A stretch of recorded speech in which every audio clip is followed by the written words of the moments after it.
Welcome back to another edition of EduTogether at Home. I'm here today with Mrs. Marci Karoll, the Director of Educational Technology at Yeshiva University High School for Girls, also known as Central High School in New York. Marci is somebody who I've been working with for a very long time and has really become one of the, I think, educational experts when it comes to technology integration and technology usage both amongst students and faculty members. And since we've all been in this world of digital and online learning over the last 6 to 8 weeks, Marci has really been, as we say, in the trenches and really at the level on every step of the process to help students, to help parents, to help teachers, administrators, really make sure that they find success with their online learning. So Marci, it is a pleasure to welcome you today, and thank you so much for making the time to be with us this afternoon.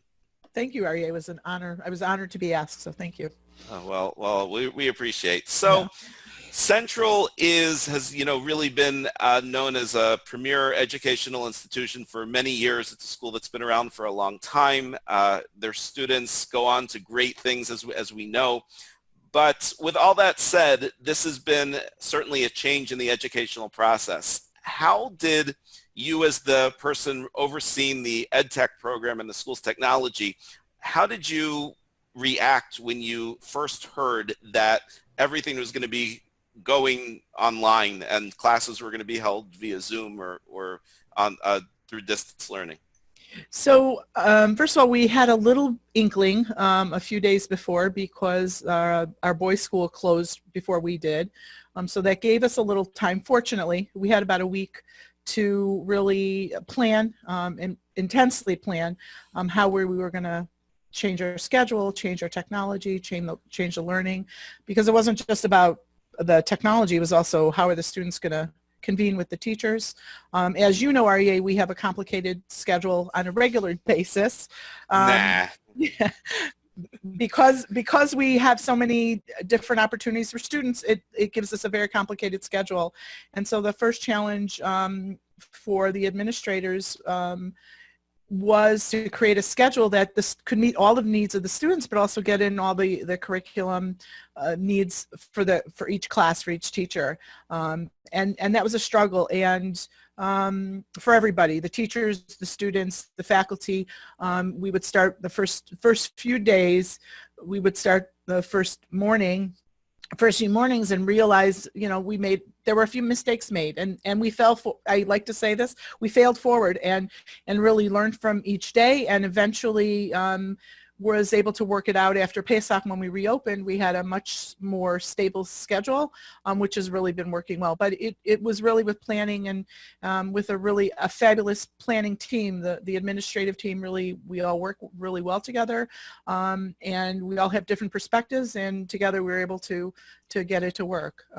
But because we had that little extra time, I think we were fortunate to have that. Yeah, I know a lot of schools have commented similarly that even that one day of in between really helped things immensely. Right.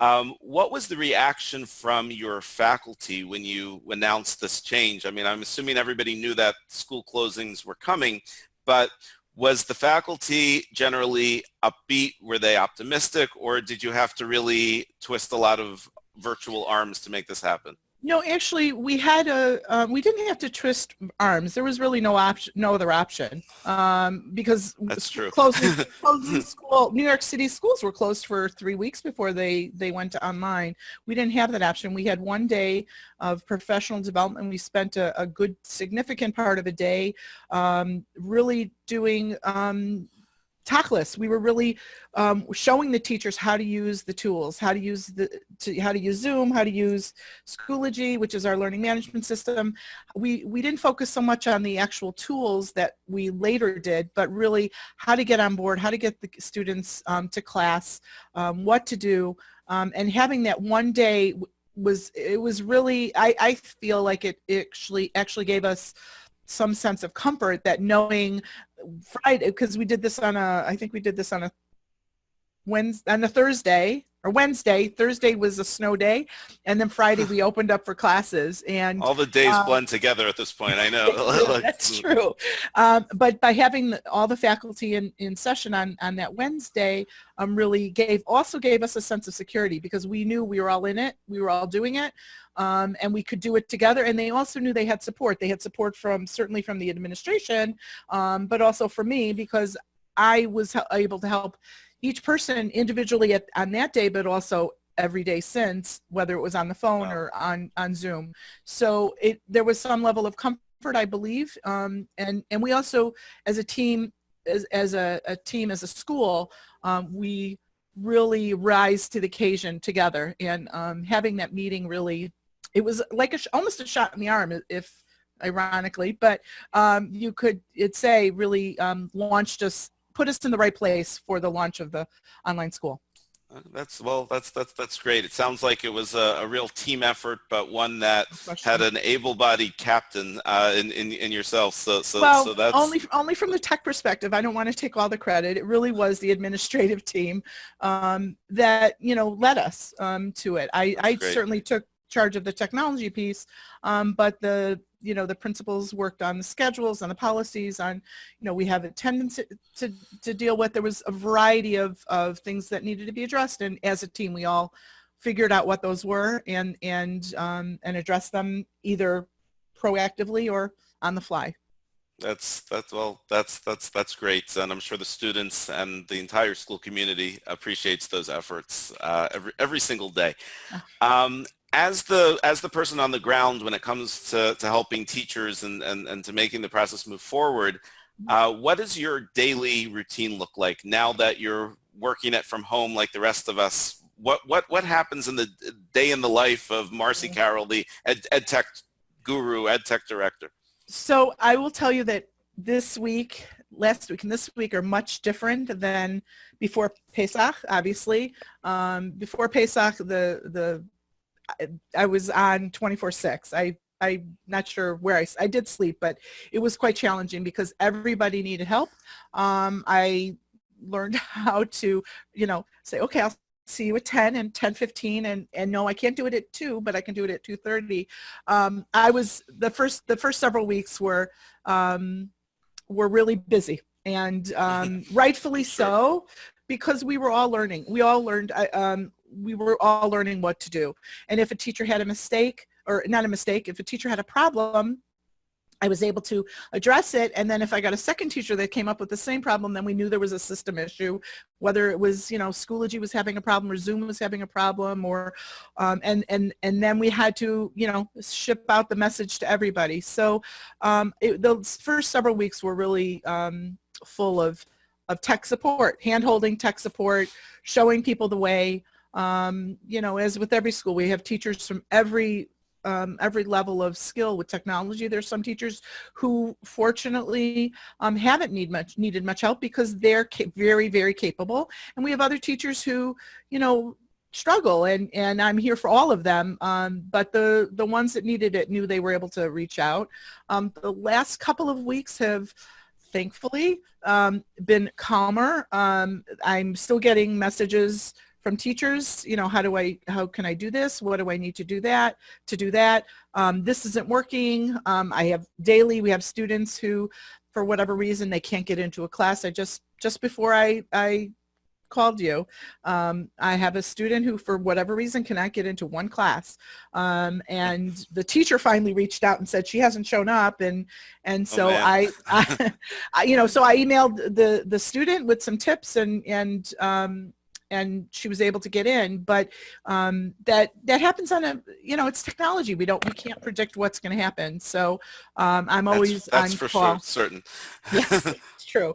I also, with the help of with Bracha Rutner, one of our assistant principals, we created a resource sheet. So a couple times a week, we're sending out teachers a sheet of tips for them to use new tools, tips for professional development, and links for professional development and links for important information, just to keep them apprised. So, not everybody likes to to have a face-to-face. Some people prefer to do their own research, and so we're trying to provide different tips and tools and techniques for everyone in different ways. So, you know, It's this is incredible. something. It's well, you know, one of the questions you asked me before is what are some of the challenges? And one of the challenges I'm finding is the enormity of help and information, and not just free tools, but how-to tools. And every day there's a new webinar or seminar on Zoom, and every day there's a new thing on how to use Google this and Google that. And I am being bombarded, and I know I can't look at everything, and I know that the teachers who are working incredibly hard don't have the time to cull through everything. So we Right. tried to create this single document that goes out once or twice a week, just to hopefully lessen the strain on the faculty. You actually bring up a good point. You know, one of the things, one of the hot topics, I guess, on some of the social media groups that have been set up for distance learning and for teachers who are going through this process have been the companies that have generously opened up their platforms for either free or at high discounts or what have you. But there is a lot on the market, and I know one of the schools I'm working with asked the same question. They said, what should we be using? How can we use all of this? So of course I said, you can't. Right. How does a teacher who may be, like you said, bombarded with all these free offers, these lists go around, how do you prioritize and come up with the tools that will make the most difference without adding to the stress factor, which is already on a high level? Well, I think, you know, when I'm sharing information, I usually focus on what the skill is focused on, you know, whether it's an assessment, or whether it's engagement, or whether it's a new skill for the student. It really has to be goal focused. What is the goal of the lesson, and therefore if this tool can help that teacher do an assessment, or help the teacher to, you know, engage the students in an activity, a learning activity. So I try and make the links the information I share focused on that, certainly on the spreadsheet. When a teacher calls me and says, I need to do an assessment, or I need help with a whiteboard option for my students, you know, we look online, we do it together. We practice. Yesterday I had a fabulous session with our biology teacher, Mrs. Freed. She's using a whiteboard. She happens to use whiteboards in her classroom, live physical whiteboards, and obviously we can't do that. And so we practiced. We've tested a couple of whiteboard tools. I'm her student and she's the teacher, and we practice it, and ultimately she'll decide, you know, if that's what's going to work. But did you ever think you'd be back in high school science again, Marci? That's the real question. Don't get me started on my high school science experience.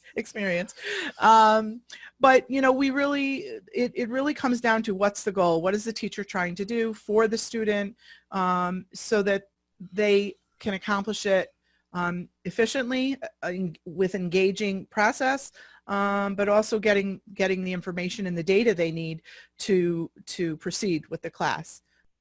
In particular, this whiteboard product that we looked at really will give Mrs. Freed the information she needs to assess her students, do a formative assessment. So it's just one idea. Any platforms in Central that have really been adapted by the masses that somebody, you know, maybe even either you or another faculty member saw and like put out there? And I know one of the schools I'm working with, one of the teachers found something on their own, and now it's become like the go-to class activity. I'm curious if you've had that experience at Central. So I think that everyone's doing different things. You know, there's Kahoots and the whiteboarding apps have been helpful for many teachers, because we're a Chromebook school.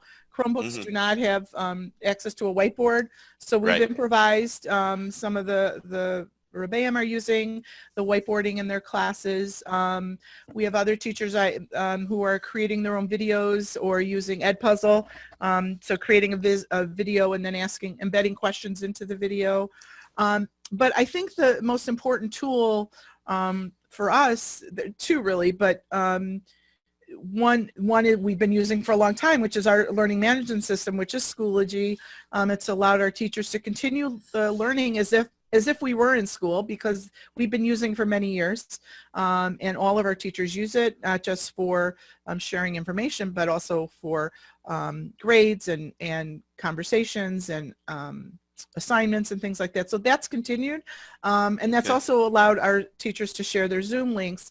I will tell you, on day one, Schoology has an embedded webcasting program called the Big Blue, and we tested it. We were sure it was going to work. Friday, the first day of class, it worked beautifully, and then Monday when many other schools went online. I know where this is going. Yes, it didn't work. And so very, very quickly, we went to Zoom that same day. We went to Zoom. Wow. And I don't think I don't think I'm any different than any other school. We found that Zoom really is the tool we're all using that we have to use. I know there's Meet and I know there's Teams and those are other options, but for our school, Zoom has really made all of this possible. And for free, fortunately. Right. Well, that's been Zoom's been very nice to a lot of schools all over the world, and I think all of us are very fortunate for their readiness to help. So we definitely thank them for that. And they're constantly making upgrades and meeting the concerns of security, and to their credit. And I think when this is all done, they will have an even stronger product. I agree. I know one of the things that's always impressed me with Zoom as somebody who's been using Zoom for the last 6-7 years, before Zoom was a verb like it is now. Somebody said Zoom is going to become like Google, I'm going to go Google this, and I think the same is true now with Zoom. If you want to do a video conference with somebody, you're going to say, I'm going to go Zoom them, even if you're not using Zoom. Right. One of the things I've always appreciated about the company is their willingness to listen and to take customer feedback and to add features and to do things that really do make the difference. And I think that they're continuing to do that now, so that's very true, and thank you for mentioning that. And again, we really want to thank all the companies that have made this effort to help students in schools during these difficult times. I know we definitely appreciate that all across the board. How about from the parent side? Have you had any challenges with the parent community? In a lot of private schools, for example, parents expect its tuition is not free, and there's a certain level of excellence that's expected, and obviously going online is a little bit different than the normal educational experience that the students receive. Has there been any resistance or any issues on the parents' side of things in your school?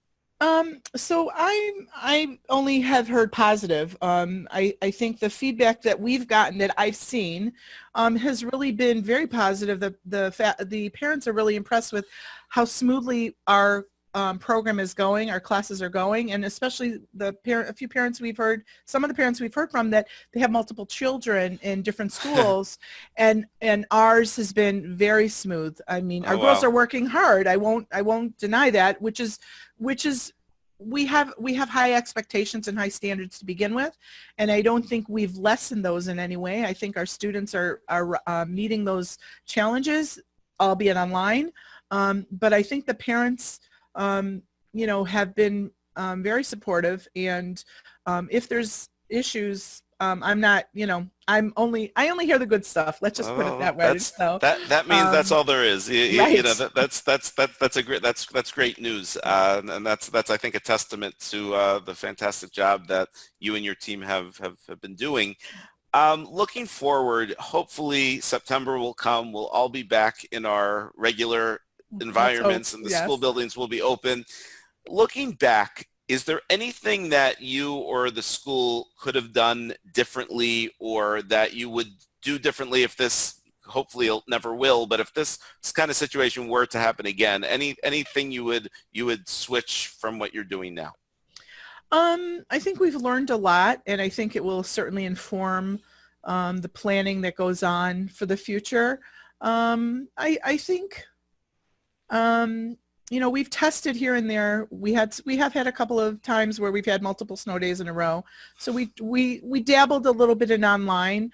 Um, I think from a technology perspective, I think just having Zoom, um, you know, a Zoom account, which we didn't have before all this. Right. And fortunately, we were able to grab one through our school is accredited through the New York State Independent Association of Independent Schools, NICES, New York State Association of Independent Schools, and so they were able to get us a free professional membership. I think Great. that having that would certainly help in the future. Just knowing we have it, whether we use it or not, is something that we can use. You know, there's so many other policies. I'm only involved in technology, but I think, you know, I think there's other things we need to think about with devices, student devices. You know, our students some of them have their own devices, some of them, we are a one-to-one school and all of our students have Chromebooks. Some of them are using them, and if they have another device at home, you know, that's great. Right now it's great, and during the school year it's problematic in the building.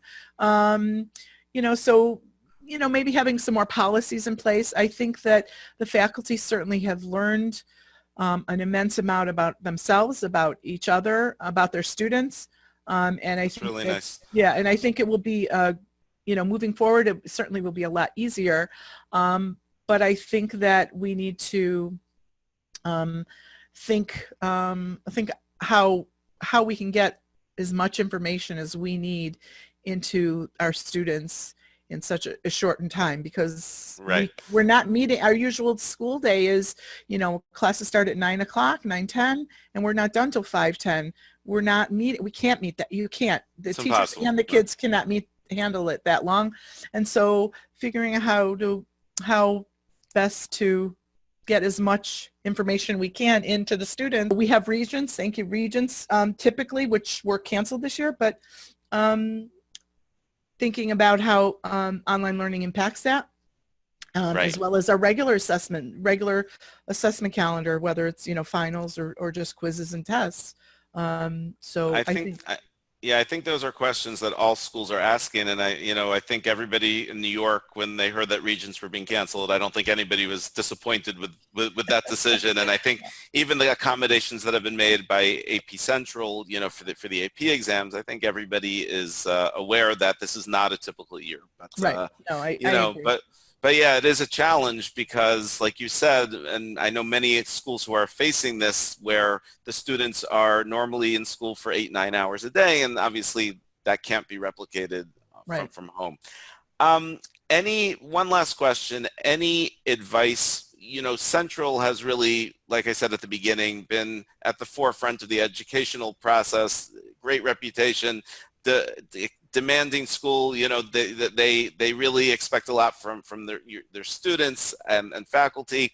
Not every school has a Marci Karoll, and a lot of schools have really been left to kind of figure this out without the expertise of somebody like you. Any quick advice that you could give to a school that's you know, still experiencing difficulties in this online learning format? I think that I've been very fortunate and very grateful for all of the help I'm getting from other schools. I'm on a variety of professional learning communities, on WhatsApp, on Zoom calls. Everybody, not just in ed tech, but everybody is helping everyone, and with no strings attached. If I have a question, I know I can reach out to people. Zoom, you know, right now Zoom is not answering support calls because they're drowning. Right. But fortunately, the professional learning communities that I'm in are, and I have them, and I think, and I see even new people who are in some of these groups, because they're not limiting them. They're, you know, anyone who wants to join, who's, you know, in the field has been welcomed and helped. And not just Monday through Friday, you know, 9 to 5, but even a few Sundays ago, there was the school in Cleveland. I was grateful. the ed tech director, Akiva Fleischman, was able to not just sit with me and a few others. Right? Yes. Yeah. Shout out to him. He gave me and 3 or 4 other professionals his own time, 2 hours of his own time, or 1.5 hours of his own time, showing us some tools that, you know, we needed help with. And that's happening really great. all the time. And so I think, you know, reach out to those that can help. Consultants are good too, but right now everyone is trying to, you know, gather as much, and which also leads to the overwhelm of there's so much information out there. So but I think you bring up a good point, and it's something we've noticed not just from companies, but I'm on a lot of those groups myself, and it's been so amazing to see educators and principals and teachers and ed tech specialists going out of their way, like you said, just to answer questions and to give their time, and to really, you know, we're all in this together. And I think we can all feel that. Marci Karoll, thank you so much for your time today. It was great to speak with you. Again, Marci Karoll is the Director of Educational Technology at the Yeshiva University High School for Girls Central in New York. And Marci, thank you. We really appreciate your time today, and thank you for speaking with us. Thanks, Aryeh. Take care.